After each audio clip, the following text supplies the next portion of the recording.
Вітаю вас, паважаныя тэлегледачы. У эфіры праграма «Кадры жыцця». Сёння ў нас у гасцях генеральны дырэктар Нацыянальнага мастацкага музея Рэспублікі Беларусь Уладзімір Іванович Пракапцоў. Детьми лазили у сады, там, хотя были свои яблоки, там, да, у соседнем саде яны смачнейшие, да, сыграл бы это Язепа Дроздовича с бородой, да. Писать свою природу, оно легче заложено в генах мастака. Вельми тяжко писать природу інших краин. Мы все взяли, мы взяли Ватикан, мы взяли Лихтенштейн, мы взяли все. Мы повинны выглядать не горше, чем наши соседи. А нават лепш, как было лепше еще, конечно, чем у соседей. Уладзімір Пракапцоў нарадзіўся 8 жніўня 1953 года ў вёсцы Жгунская Буда Добружскага района Гомельскай вобласці. Студэнцкія гады прайшлі на мастацка-графічным факультэце Віцебскага дзяржаўнага педагагічнага інстытута імя Кірава. У Маскве абараніў кандыдацкую дысертацыю па манументальным мастацтве Беларусі. Уладзімір Іванович – аўтар шматлікіх жывапісных твораў, навуковых каталогаў, артыкулаў, удзельнік рэспубліканскіх выстаў, біеннале міжнародных мастацкіх пленераў. Заслужаны дзеяч мастацтва ў Рэспублікі Беларусь, кандыдат мастацтвазнаўства, старшыня Канфедэрацыі творчых саюзаў Рэспублікі Беларусь, член Беларускага саюза мастакоў, ганаровы член Расійскай акадэміі мастацтваў, лаўрэат спецыяльнай прэміі прэзідэнта Рэспублікі Беларусь у намінацыі «Музейная справа» прэміі за духоўнае адраджэнне, узнагароджаны медалямі Францыска Скарыны і Александра Пушкіна, ордэнам дружбы. Уладзімір Іванович, вітаю вас. Добрый день. Назад не прыйдзе хваля тая, што з быстрай рэчкі ўплывае. Цяжка не пагадзіцца са словамі Якуба Коласа, але як цудоўна, што кадры мінулых часоў назаўсёды застаюцца ў памяці і ў архівах. У нас з вамі стоп-кадр. Калі ласка, паглядзім. Лето, природа, ну вот вясковы пейзаж, краіна Беларусь.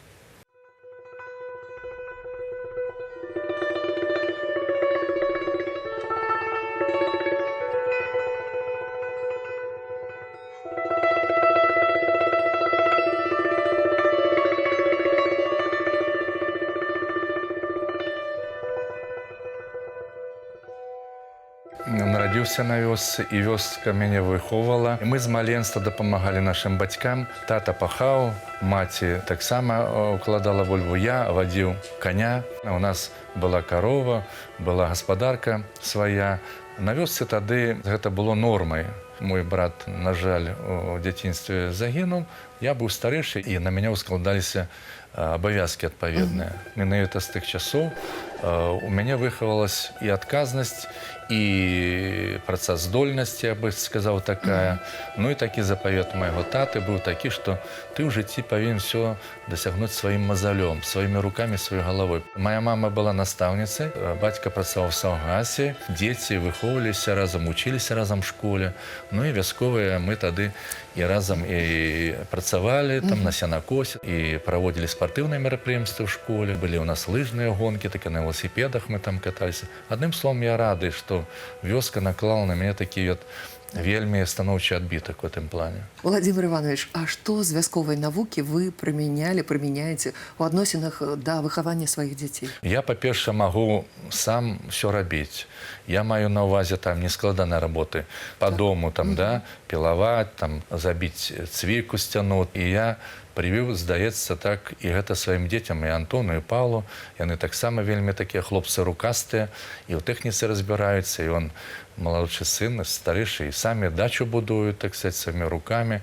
Так што я вельмі рады, што яны атрымалі адукацыю такую мастацка-музычную. Вёска, она была такая, я бы сказаў, як адзіная сям'я. Як сказаў мой адзін мастак, Микола Ісаёнак, што я малюю толькі сваю вёску, сваю хату. Вот вакол хаты сваю хожу, ў розных ракурсах я малюю зимой, летом, осенью там, и так далее.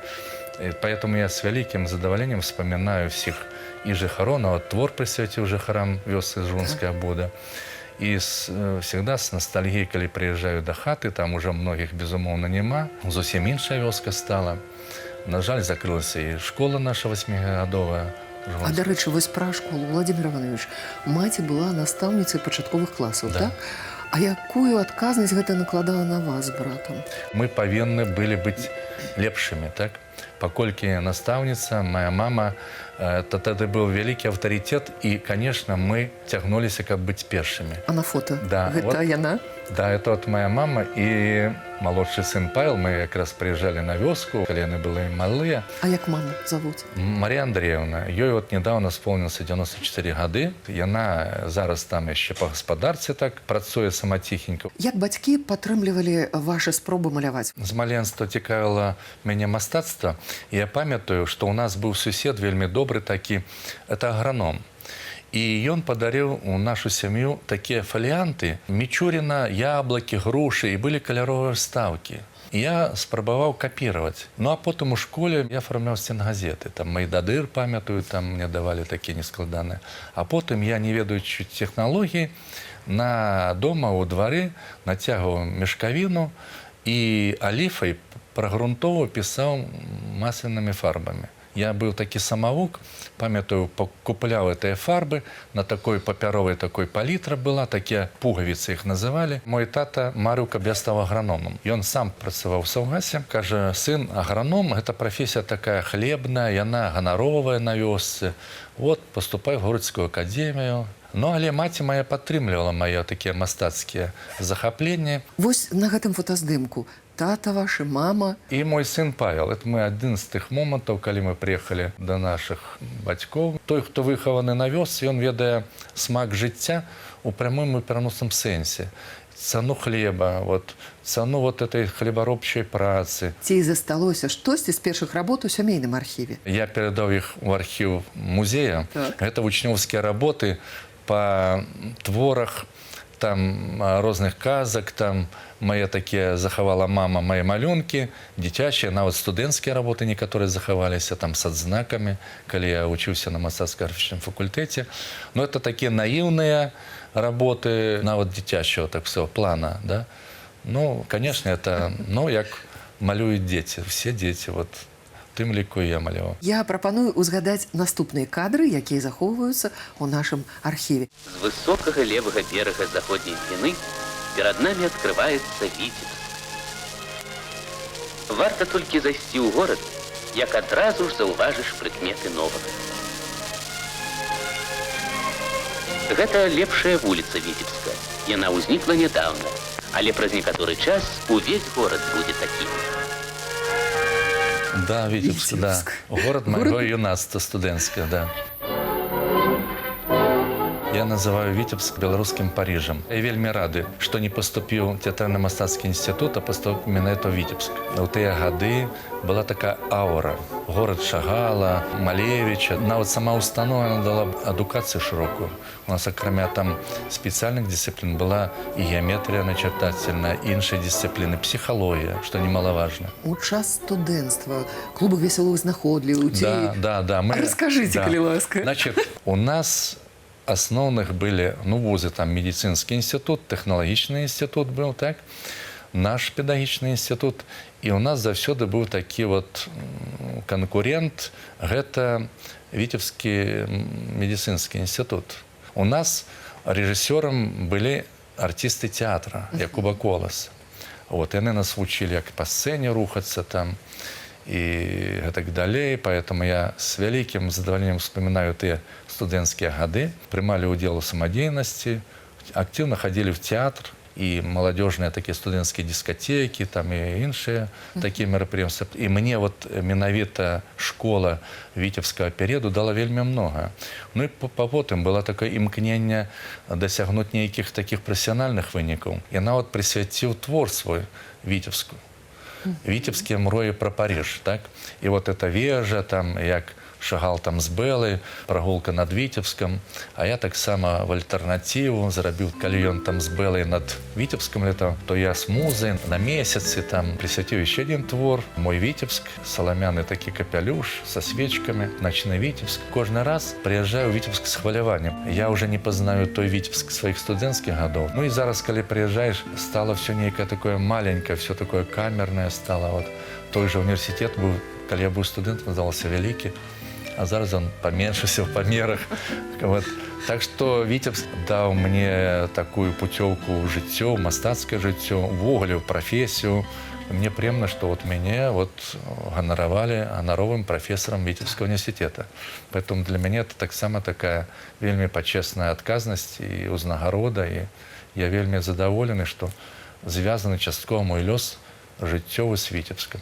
Владимир Иванович, у нас ёсць вось такі чароўны куфар, называецца ён Яуф. Звычайна у ім зберагаюцца кінастужка, ну а у нас рэчы, якія звязаны з жыццём нашых гасцей. І я зараз прапаную паглядзець, што там у ім унутры. Вось, што я достала з Яуфа. А якія ўспаміны? Расказвайце. Да, это комсомольский билет. По заканчэнню учебы меня запросили в Витебский обком комсомола и прапанавалі працаваць в комсомольских органах. Яны, видать, хотели, каб менавіта з творчай інтэлігенцыі, молодые кадры рыхтавалі, творчы, так сказать, человек, які мог говорить на одной мове с творцами. Евгений Михайлович Глушкевич, першы сакратар Витебского обкома комсомола, прапанаваў застацца працаваць или в обкоме комсомола инструктором, ці в гаркоме комсомола, там загадчиком сектора, и кажа, вот у нас 2 гады не можем знайсці в Лепеле другого секретаря райкома комсомола. А покольки я уже на 5-м курсе был членом партии, и у меня был, так сказать, секретарь партийной организации, и он мне говорит, наушта тебе Витебск, езжай в Лепель другим секретарем, ты познаешь жыццё. И праз 3 гады, 4, ты въедешь в Витебск на белом коне, как Марк Шагал.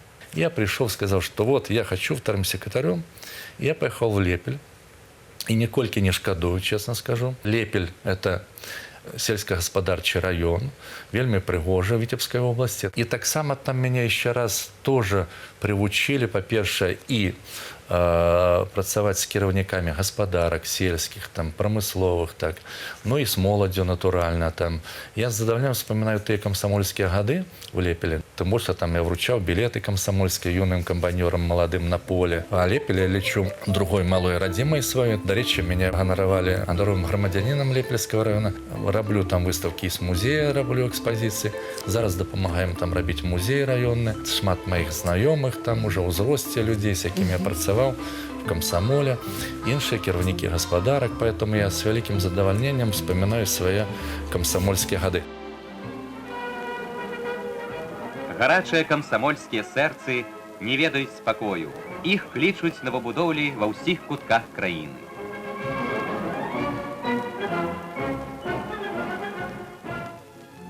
Новы адрас рэспубліканскага маладзёжнага атрада – Октябрьский район Гомельской области.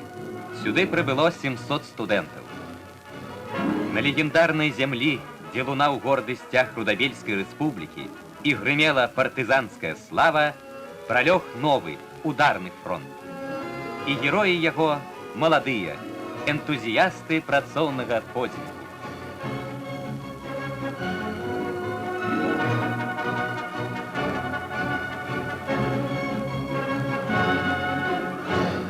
Акрамя вот менавіта сваёй непасрэднай работы, мы ж прымалі актыўны ўдзел у самых розных такіх мерапрыемствах, і не толькі суботнікі. Калі я быў аспірантам, працаваў в інстытуце мастацтвазнаўства, акадэміі навук, мы выязджалі падшэфныя калгасы. Это таксама аб'яднала, і мы там касілі. Дарэчы, я там с Виктором Федоровичем Шматовым и Владимиром Сергеевичем Гурковым на выпередке, хто активный будет косить траву. Вот.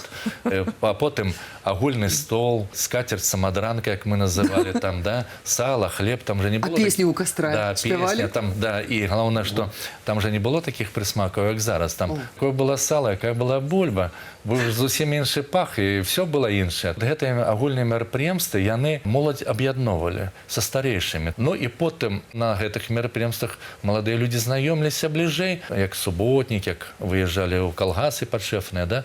Там уже завязваліся нейкія адносіны, больш блізкія. Калі б, можа быць, пабудуем музейны квартал, так можа мы возьмем падшэфны калгас, каб моладзь музейную аб'яднаўваць вот на гэтых наших выездных суботниках и так далее. Вот этого не хапае сённяшняя, я скажу честно, коллективу. Потому что это объединовывает людей. Вашим прызначэннем стаў Нацыянальны мастацкі музей Рэспублікі Беларусь. Але не ўсё так проста пачыналася. Раскажыце, Владимир Иванович, як вы сталі дырэктарам музея і якія кардынальныя рашэнні прынялі адразу? Ну, хочу адзначыць сразу, что я не марыў быць директором. Чаму? Таму што калі не стала Юрія Александровича Карачуна, міністр культуры мне 4 разы прапановаў гэту пасаду. Але я уже працаваў в апараце Совета Министров 6,5 год. Это такая вельмі такая сур'ёзная была пасада у мяне. Я быў і член Беларускага союза мастакоў, і кандыдат мастацтвазнаўства, все на мяне угаворюць. Але я баяўся адказнасці. Чаму? Таму што я ні дня не працаваў ні ў якім музеі, нават у раённым. Тыя шэдэўры, які віселі на сценах і фондасховішчах, гэта вялікая адказнасць. І я адмаўляўся. А потым адзін з супрацоўнікаў музея сказаў, што вот, Владимир Ильич, вы отказываетесь, а мы б хотели все ж таки бачить вас на этой посаде. И для меня з'явился некий новый стимул, что, умовно короче, 10 человек хочет, чтобы я был директором, чтобы не я сам себе посадил в это кресло. И я сдал згоду. Конечно, первые годы были вельми такие тяжкие. Было заморожено будаўніцтва прибудовы. 7 годов не было финансования. Треба было музей активно перебудовывать у прямым і переносным сенсі. Поэтому тады было вельмі шмат чого для мяне незнаёмага. Трэба было рухаць музей вельмі актыўна па самых розных накірунках. Вот. Было 9 філіалаў. Прыйшлося ад некаторых філіалаў адмаўляцца, прыйшлося іх перадаваць на мясцовы бюджэт. Такі філіал за 300 кіламетраў ад Мінска, гэта у Мазырскім раёне, вёска Гуріны, там было шикарная коллекция, але будынак не адпавядаў уже за тыя гады. Прыйшлося там з боем яго закрываць. Ну, іншыя таксама філіалы. Лошыцкам парку, вот этот будынак быў на нашем балансе. Майстэрня Азгор, это все прыйшлося передаваць на баланс города. Гальшаны, палова касцёльнага комплексу была у нас філіалам. Прыйшлося яго перадаць потым вернікам, так? Я сам настаиваю на гэтым. Потому что это не наша была маёмасць. За гэтыя часы у нас зараз асталося толькі 3 філіалы. Это ў Раўбічах, музей беларускага народнага мастацтва, это музей Ваньковіча ў Мінску і музей Белніцкага Бярулі, які знаходіцца ў Магілёве. Дарэчы, мы яго за 3 гады рэканструіравалі. Працуе музей зусім іншы, сучасны, з усімі тэхналогіямі музейнымі. Трэба было сканцэнтрировать сілы менавіта на цэнтры, на Мінску, на галоўным будынку, таму што вельмі шмат было праблем. Ну і, конечно, я ў 99-м годзе праз свайго знаёмага, таксама камсамольскага свайго калегу, дамогся, перадалі нам будынак суседні, выселілі інстытут геасервіс, дадатковыя плошчы з'явіліся ў нас, і музей наступіў перыяд яго адраджэння. Паступова мы давялі да толку выставачныя залы у нашем будынку. Фінансаванне было адкрыта, была спецыяльная пастанова по музею нацыянальнаму. У 6-м годзе вялі прыбудову. У 10-м годзе мы здалі Мірскі замак. Яшчэ была вялікая цяжкасць у мяне, яна застаецца, гэта функцыі заказчыка. Музей адказвае за сродкі, музей адказвае за тэрміны, музей адказвае за музеіфікацыю, за все адказвае. Менавіта неабходнасць музейнага квартала, яна давно наспела. І, конечно, я як пераемнік, як паслядоўнік маіх калег Михала, Пагаладава, Карачуна, я павінен быў рухаць музей далей. І мне, конечно, прыйшлося вельмі шмат патраціць сіл на тое, каб сёння музей набыў такое вот выгляд сапраўдны. Зараз, калі мы здаваць павінны ў гэтым годзе першую, 4-ю чаргу, это будынкі на вуліцы Кірова і Карла Маркса, а ў 10-м годзе я папрасіў будынак, тады быў аварыйны будынак інтэрната БГУ на вуліцы Кірова. Там будзе на вуліцы Карла Маркса у нас 2 выставачных пляцоўкі по 400 квадратных метров. Там будзе выставачны комплекс, там будзе арт-кафе сваё, там будзе свой арт-магазин. Это уже будзе з адпаведнай інфраструктуры. Будзе перехадныя галереі, можна будзе зайти з Карла Маркса з вуліцы, прайсці, пазнаёміцца с выставками, так, выпить кубок кавы, допустим, перейсці ў галоўны будынак, потым по той переходной галереі, і будзе завязаны цэлы квартал музейны. Ну, па-першае, будзе працаваць інфраструктура, таму што зараз вы бачыце, што ўжо цесна ў музеі, і дзякуй Богу, што от мяне разумеюць кіраўніцтва нашай краіны і выдзяляюць сродкі. Пазамінулым годзе мы ўвялі пасля ремонта і музеіфікацыі і наш, як сказаў, музей Белніцкага Бяруля уже, так сказать, давялі да, я скажу, еўрапейскага ўзроўню, так?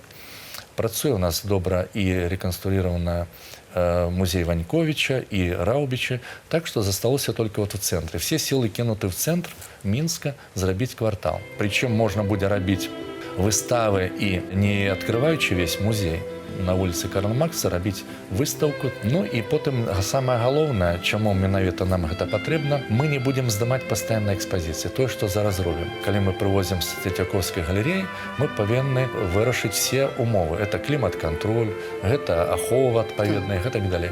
І мы вымушаны здымаць з пастаянных экспазіцый пад такія міжнародныя праекты. А гэта вельмі дрэнна, таму што у нас экскурсіі, у нас жа завязаны адпаведная, так сказать, лакацыя на гэтых пастаянных экспазіцыях. А вот менавіта Карла Маркса, вот это выставочный комплекс, як мы его называем, он будет працаваць на выставке международные, в том лику нават и на персональные. Поэтому наша зараз задача, нават мы обмяжуем персональные выставки мастаков, только самых классиков будем выставлять. Я себе подловил на такой думце, что вельми стали часто проводить персональные выставки и начали перетворяться в картинную галерею. Поэтому мы резко сейчас меняем курс наш, так? Робим менавіта такие выставки, в том лику международные. И вот менавіта вот такие программные выставки, великие, с разных музеев белорусских, як и інших.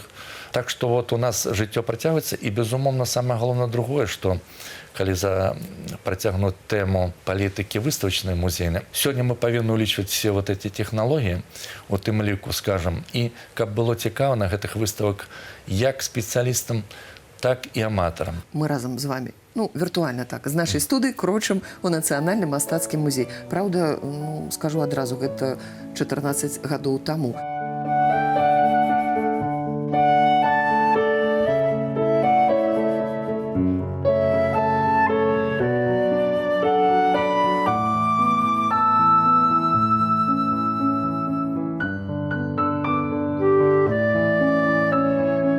Вот это было фондасховище. А зараз гэта у нас арт-кафе тут, а там у нас выставочные залы на першым паверсе.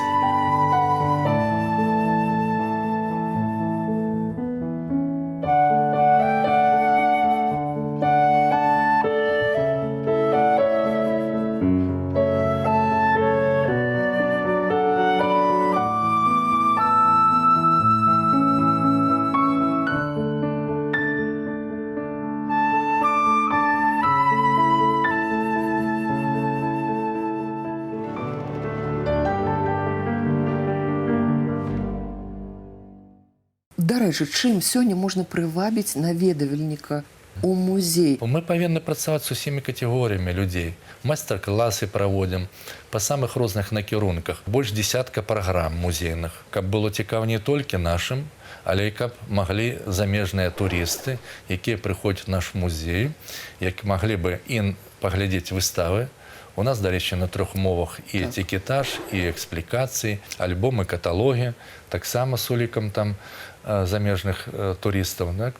Ну і каб ты замежны турыст вынес, што Беларусь не просто, так сказать, там вядомая в реальном секторе экономики, что Беларусь это краіна таленавітых мастакоў, краіна з багатай сваёй гісторыяй. І дзякуй Богу, што уже зараз, по-моему, больш за 150 музеяў, раённых, абласных, республиканских, і кожны год музейная сфера прырастае. Гэта таксама гаворыць аб тым, што дзяржава клапоціцца менавіта вот пра сферу культуры. І укладаюцца вялікія сродкі у музеі. Хочу сказаць, што ў еўрапейскіх музеях, вот па контактах с моими коллегами, 30-40% доходов музея зарабляюць менавіта на сваёй друкаванай прадукцыі і на арт-кафе і гэтак далей. Па-першае, это мы будем прадвигаць і наших мастакоў, іх творы, якія будуць прадавацца ў кіоскі, ў тым жа нашым, так? Ну, сувенірная прадукцыя наша беларуская. Таксама немаловажна, каб замежны турыст з сабой не толькі ў сэрцы вынес нешта такое, што вот у Беларусі такі цудоўны музей, ну і нешта на памяць купіў сабе. Таксама паказаў, думаў сябе на радзіме, дзе ён быў, запросілі сваіх суседзяў, каб прыехалі. Павінна вот так развівацца. Я так, як кіраўнік, бачу вот сваю місію, сваё далейшае вот развіццё музея ў гэтым накірунку. Вельмі шмат інфармацыі, дарэчы, вы ўжо ўзгадывалі.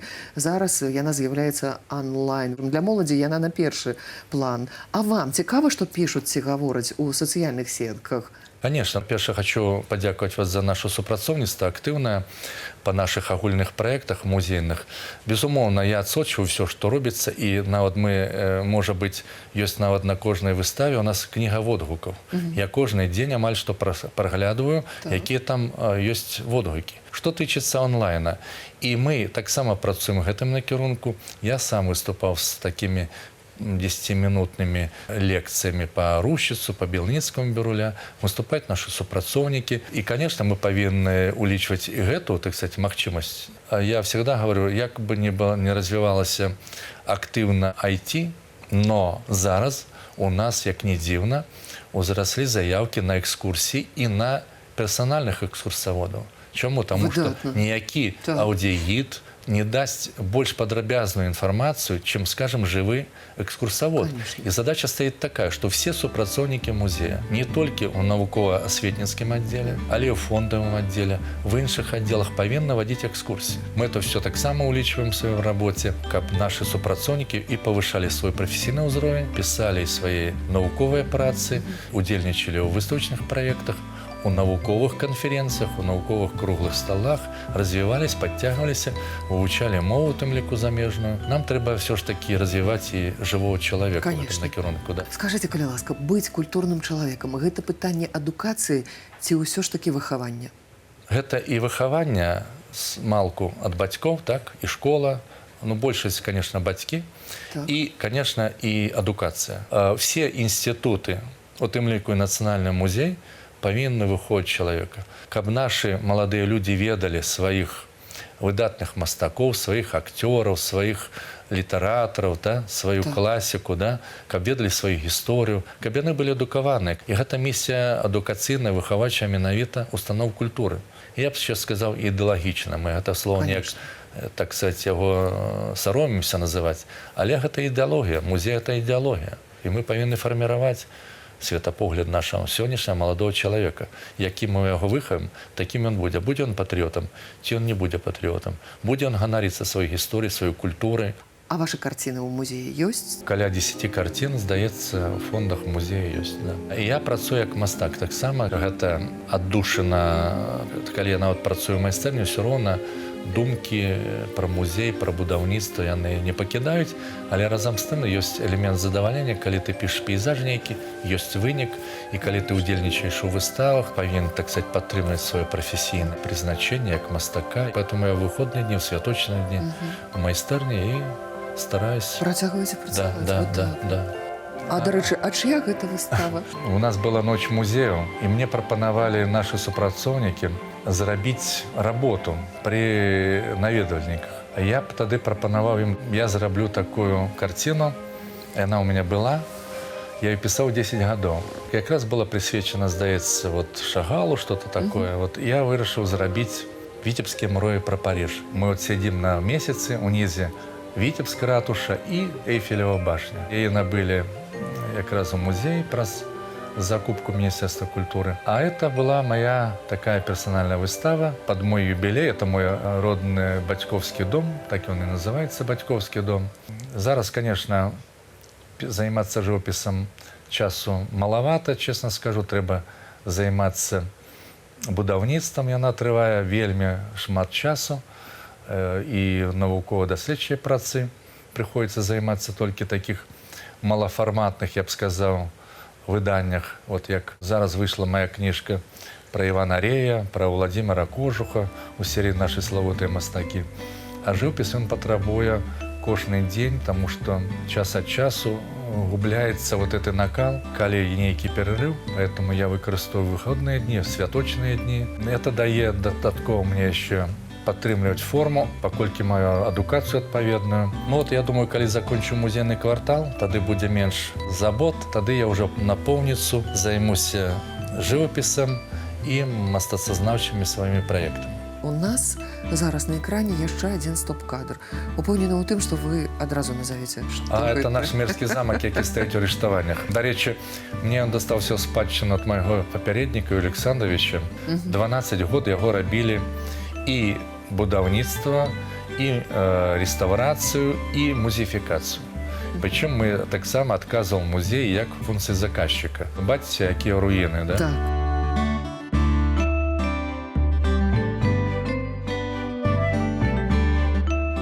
взял и некоторых супрацовников по домове с Института истории Академии наук, потому что это профиль все-таки был больше историчным. Нам пришлось и вести параллельно и прибудову, и Мирский замок.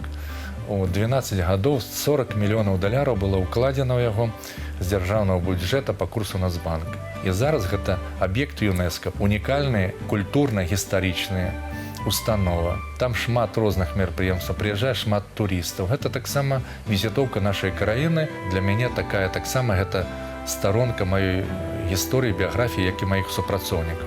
Які самы рарытэтны экспанат набылі ў экспазіцыю Мірскага замка? Мы першыя набылі гэта габелен, які каштаваў вельмі дорага. І, конечно, яго баяліся купляць, таму што вялікі кошт. І потым уже іншыя экспанаты мы пачалі купляць. І сёння, конечно, Мірскі замак гэта так салідны замак, і ён глядзіцца вельмі так на ўзроўні, на мастацкім узроўні. Мы ўклалі все туды душу і сэрца. Фонды музея павінны папаўняцца. Вось наколькі магчыма сучаснаму мастаку прадаць карціны музею?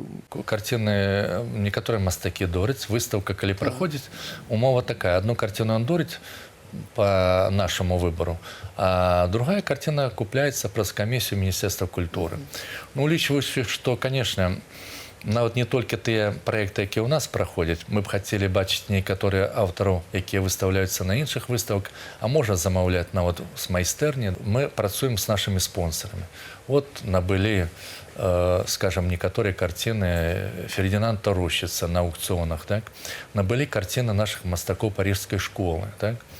Яны выставлены в нашей постоянной экспозиции. Зараз мы не купляем на аукционах русских мастакоў. Нават просят и Русский музей, Третьяковка наши работы, так? Но яны каштуюць за $1 миллион.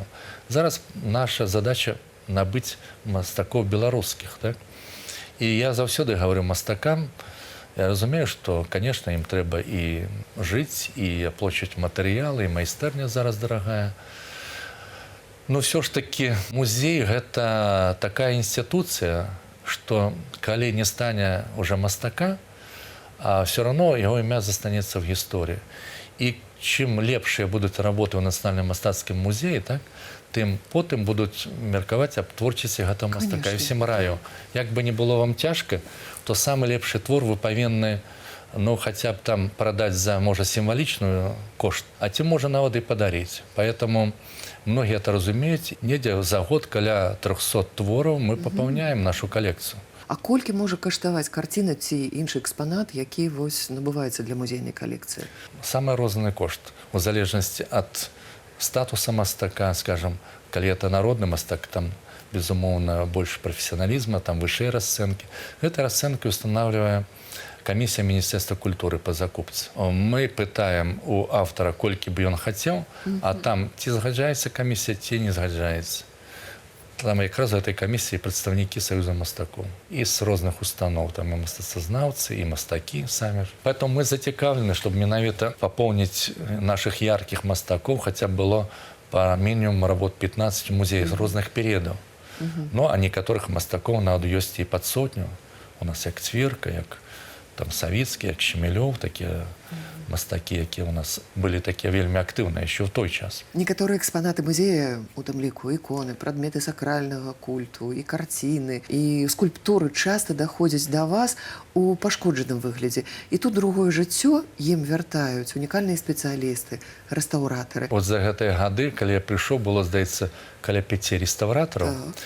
Зараз мы рыхтуем реставрационный центр. У нас 22 реставратора. Мы зараз самодостаточны, и мы сами реставрируем, начинаючи от Шишкина, заканчиваючи Айвазовским, тем лику и образами. Больше того, мы берем заказы. Зараз мы отреставрировали 27 творов Белнинского бюрля, які Алладова передала у 70-е годы. Мы отреставрировали 2 твора для Мирского замка, для Латышского музея мы отреставрировали нават по заказу. И у нас будет реставрационный центр, який будет обслуговывать не только наш музей, але и інший музей Беларуси. Больше того, мы нават будем брать заказы от приватных особ. Скажем, калі ў спадчыну камусь дасталася бабуліна абраз, трэба отреставрировать его. Наши реставраторы это зробят по адпаведной калькуляции, и будет сертификат прикладываться. Поэтому у нас будет сучасный реставрационный центр с сучасным абсталяваннем, вакуумный стол, будет абсталяванне на вельмі солидном узроўні. У нас у реставраторов, як кажуть, золотые руки. Тыя кадры жыцця, якія мы зараз убачым на экране, сапраўдная каштоўнасць для кожнага з нас. Мы на хвіліну спынілі імгненне і зрабілі вось гэты стоп-кадр.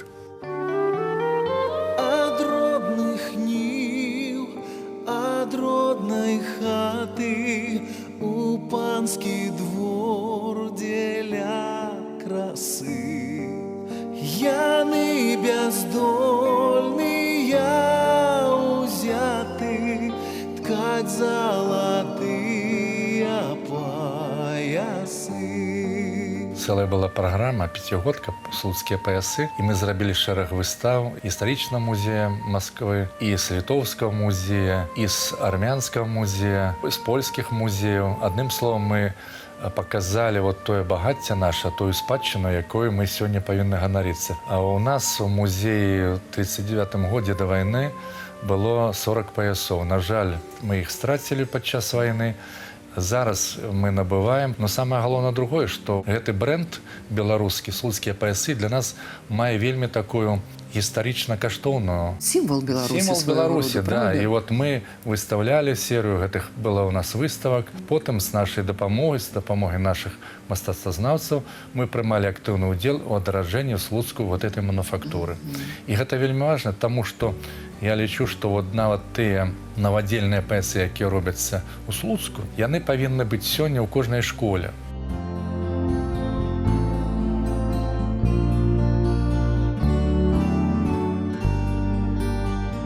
У нас нават есть такая программа ў градзе Слуцку. У нас такі мы купілі навадзельны пояс для школьнікаў, і нашы супрацоўнікі праводзяць такія заняткі.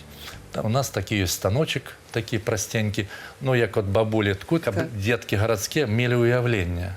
Вот як ткалі раней, да, пояс, ну, і ляжыць пояс, які можна патрогаць. Ужо гатовы. Да, гатовы, но это навадзельны са Слуцка, не той оригинальный, які ў вітринах. И тым не менш. Да, поэтому мы таксама проводим вот эту работу.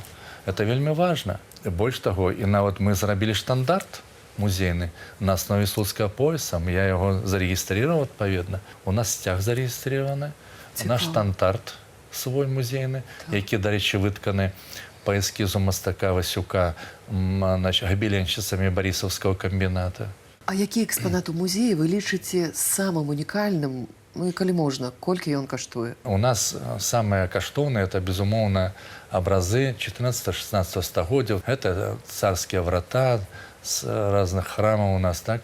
Ну и, конечно, творы наших мастакоў, я маю на увазе Хруцкі, Белыніцкі, Жуковскі, наши уроженцы. Ну и, конечно, уникальная коллекция. У нас там Айвазовский, там каштуе там за 2 миллиона долларов. Шишкин, Репин, да.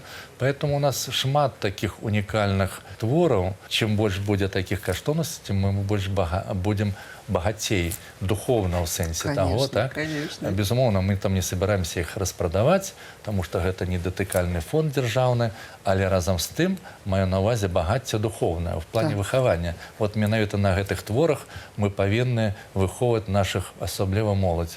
Культурныя сувязі таксама павінны пашырацца, і Беларусь адкрываецца свету, дзякуючы, дарэчы, нацыянальнаму мастацкаму музею. Калі ласка, паглядзім на экран.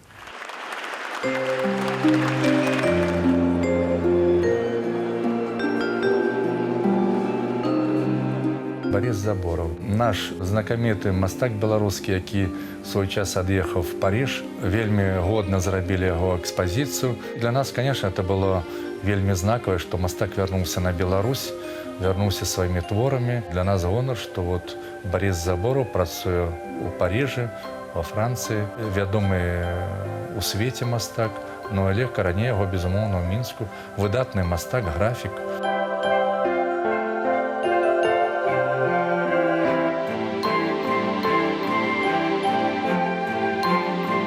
У нас былі шэраг іншых праектаў.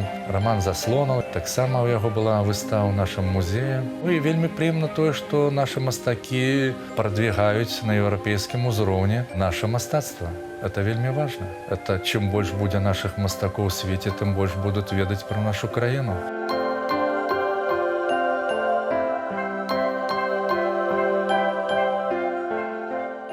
Прымаць у сябе славутыя калекцыі замежных музеяў вельмі адказна. А як не баяцца такой адказнасці і суровых патрабаванняў? Это, безумоўна, адказнасць не толькі музейная, это адказнасць краіны в асобе музея. Конечно. Мы ж адказваем. Мы ж не толькі прымаем, мы самі і выставляем у іншых музеях. Таксама свае работы. Вот в 2016 годзе мы впершыню выставілі свае абразы праваслаўныя, каталіцкія, уніяцкія у музеі Ватикана. Это было дзіўна для многіх наших коллег. Але першымі былі мы. Были мы, да, потому что там няма іх выставачных залаў. Для нас сняли зал візантыйскае мастацтва, там клімат-кантроль, там я сам рабіў дизайн, там 25 тысяч человек штодень приходят. Книга водгуков была заполнена литерально за тыдзень. Мы все взяли. Мы взяли Ватикан, мы взяли Лихтенштейн, мы взяли все. Мы малайцы. Да.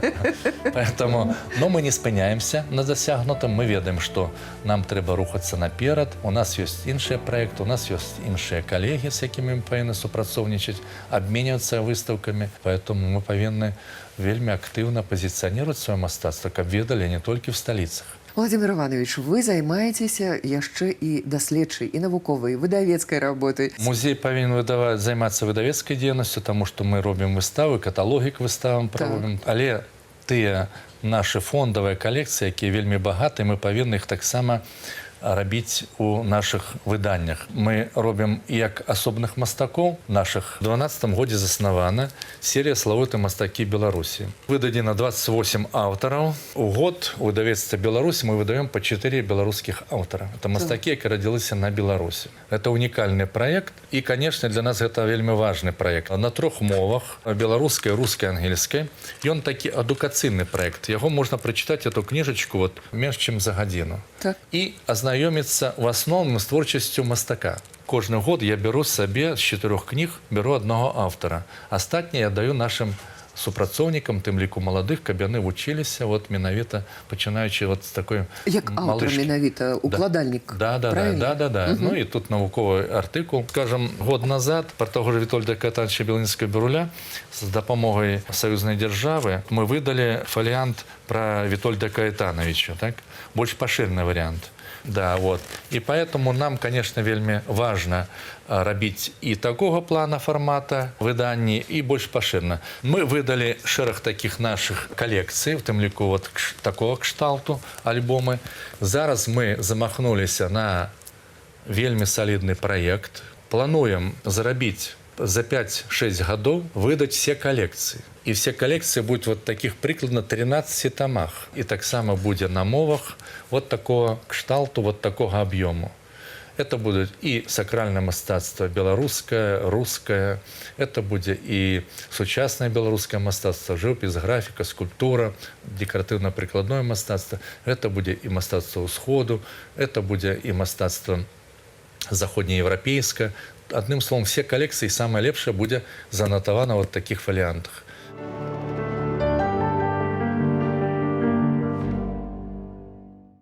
Наша беларуская прырода натхняе мастакоў. Мы ведаем выдатныя карціны, створаныя на пленэрах. Сінявокая, прыгожая Беларусь, напэўна, натхняла мастакоў і ў мінулыя стагоддзі, і цяпер. Безумоўна, да. Вось у нас і стоп-кадры ёсць, і, мне падаецца, вельмі прыгожае, цікавае відэа.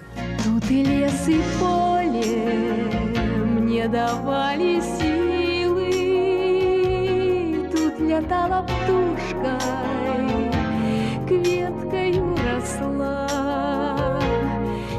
Владимир Иванович, а пры чым тут зубры? Па-першае, Белавежская пушча, там якраз калі мы працавалі ў інстытуце мастацтвазнаўства з маёй будучай жонкай, і от мы тады рабілі такія культурна-асветніцкія выезды. І зрабілі выезд, мы вдвоих арганізоўвалі цэлы аўтобус супрацоўнікаў Белавежскую пушчу. Мы тады вот пазнаёміліся, і вот Белавежская пушча для нас з'яўляецца таким сімволам сямейнага яднання, што ли. Небытая песня, мати, что сдална А назовите самую галоўную рысу характару Веры Паўлаўны. Яна, па-першае, яна такая цярплівая.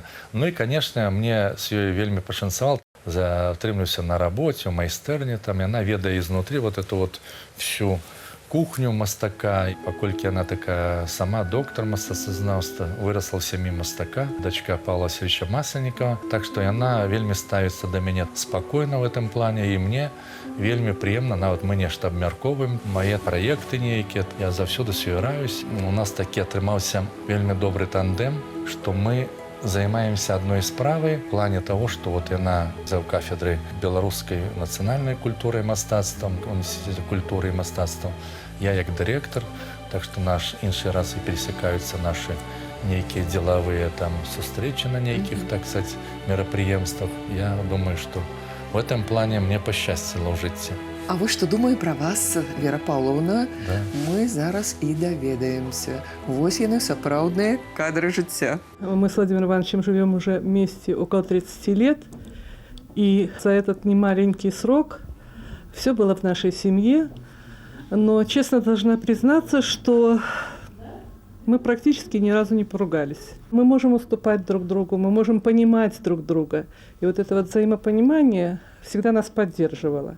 Конечно, он человек очень занятый, и с молодых лет, буквально сутками, он пропадал на работе. Но главное все-таки, наверное, его открытый по отношению к семье характер. То есть он открыт на помощь, и мы всегда знаем дома, что если вот уж очень нужно в чем-то нам помочь, и мы обязательно должны обратиться за помощью к Владимиру Ивановичу, то мы получим эту помощь. Для семейной жизни это очень важно. Поэтому, я думаю, мы с ним и с детьми, у нас 2 сына, наша семья так, в общем-то, достаточно успешна.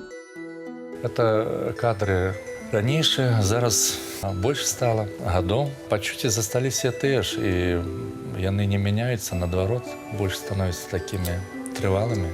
А што трэба зрабіць, каб быць гарманічным у сямейным жыцці? Сям'я – гэта такая адказнасць адзін перед другім. Это не толькі там, каб людзі былі там, скажем, адной прафесіі, да?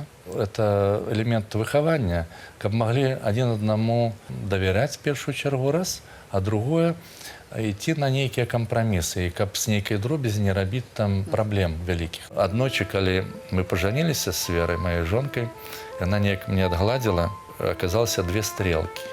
И когда я пришел до хаты, домой, там учинил такой скандал, она сказала мне: дорогой, тогда ты сам просуй свои... И с тех часов я сам просую свои вот и костюм, и купляю сам рубашки, все глажу сам, так что все. Когда пошел такой принцип, да, так, ты будешь опрацовывать мои костюмы, так? Так. Як хочеш, вучися. Да, вучися, да, типа. Хотя она все умеет так само. Могла б и семья распасться. Так это до того, что треба баланс компромисса у семьи. Конечно. Так что, ну это, конечно, с гумором говорю, что до такой трагедии не дошло, конечно. Вот. А скажите, калі ласка, з Антоном, з Паўлом, вы разумееце адзін аднаго з паўслова Нет, ну я бы не сказал. звычайным жыцці? Так во всех, там я не скажу, что у нас так уже меня слухают там и под козырек берут и идеально. Нет. Потому что, ну, по-перше, не толькі бацькі, яны самі ўжо дарослыя, і выхоўвае асяродак, у іх нейкія свае меркаванні на тыя ці іншыя праблемы. Мы со свайго боку з жонкай можам думаць і гаварыць. Яны з чымся згаджаюцца, з чымся не згаджаюцца. Это ж жыццё такое, так что тут же не толькі бацькі, это надо с размоўцамі, каб прыходзіць да агульнай згоды. Это натуральна, так? Ну и в спречках нараджается истина. Не может быть все идиллия такая, знаете. Поэтому я лечу, что в семье повинно быть все. Владимир Иванович, ведаем, что сняданок вы готовите сами. До речи, у нас есть к этому подтверждение. Давайте поглядим. Да. Очень люблю приготавливать такой чисто мужской, белорусский, быстрый директорский завтрак. Это белорусская сауна. И, как правило, у меня вообще не бывает обедов. Я лишь только завтракаю, потом прихожу домой и ужинаю. Поэтому вот такой калорийный завтрак – это яичница, поджаренная на сале, с помидорами. Вкусно, быстро и полезно. Прошло 10 годов. Густы изменились за этот час? Нет, не изменились. Я еще зранку гречневую варю кашу. трэба актыўна рухацца як у фізічным плане, так і ў прафесійным плане, да, наперад. І гэта дае такі дадатковы яшчэ стимул для жыцця. Я стараюся за сабой сачыць, за сваім іміджам, так будем говорить. Я не прихильник там новых мод там і прочее. Я рыхтую сабе сам все. І вот якраз мой сняданак у нас на вёсцы мы рабілі таксама. Прычым это все вельмі так хутка і вельмі каларійна сапраўды. І просто самае галоўнае. І смачна. І смачна, да. І галоўна в традыцыях наших беларускіх. Лепш вот такое сваё натуральнае, беларускае. А якія любімыя напоі? Летом квас, вот цудоўны белый, цёмны квас. У нас в арт-кафе кава с медом вельмі прыстойная. Ну, трэба будзе пакаштаваць. Да, да. Зеленый чай, да, с Китая, коли бываю, там я привожу. Я уже так до его привык. Вот и все напои. Ну, могу бокал пива выпить там инший раз, бокал вина там на неких мероприемствах. А так у меня вельми все так, без всяких изысков, честно скажу. Родной белорусской можно выпить килишек на пленэре там самогонки некой доброй, закусить салом с цибулей, с бульбой. Вот и все. Трэба свое родное. Хочацца даведацца пра вас яшчэ крыху болей. І вось некалькі кароткіх пытанняў. Інтуіцыі можна давяраць? Да. У сваім жыцці хачу змяніць, працягніце думку. Свою будучыню в плане своего жыцця і сваёй работы. У чым ваша слабасць? Может быть, у залишнім давері таким. У тым, што я, может, больше беру на себе. Калі не мастаком, то кім вы хацелі быць? Хотел быть мастаком, а стал директором музея. Якую музыку слухаеце? Мне больше подобается классичная музыка. Ці маеце вадзіцельскія правы? Водительские правы маю, не маю асабістага авто. Якім будзеце дзедам для сваіх унукаў? Но я думаю, добрым. Владимир Иванович, я дзякую вам за шчырыя цікавыя адказы. Дякую вам вялікі. Ну, я хотел бы, карыстаючыся такой нагодай, па-першае, падарыць асабіста маё выданне Вітольда Каэтановича, так, с надписом. И таксама вот этот фолиант на память вам нашего Национального мастацкого музея, якія мы зрабілі, якія зараз будем рабіць вот той, что я вам распавядаў на нашай перадаче. Дзякую вялікі, Владимир Иванович, вельмі каштоўныя, вельмі цікавыя падарункі для нашай праграмы «Кадры жыцця». Вялікі вам дзякую. Дякую вам.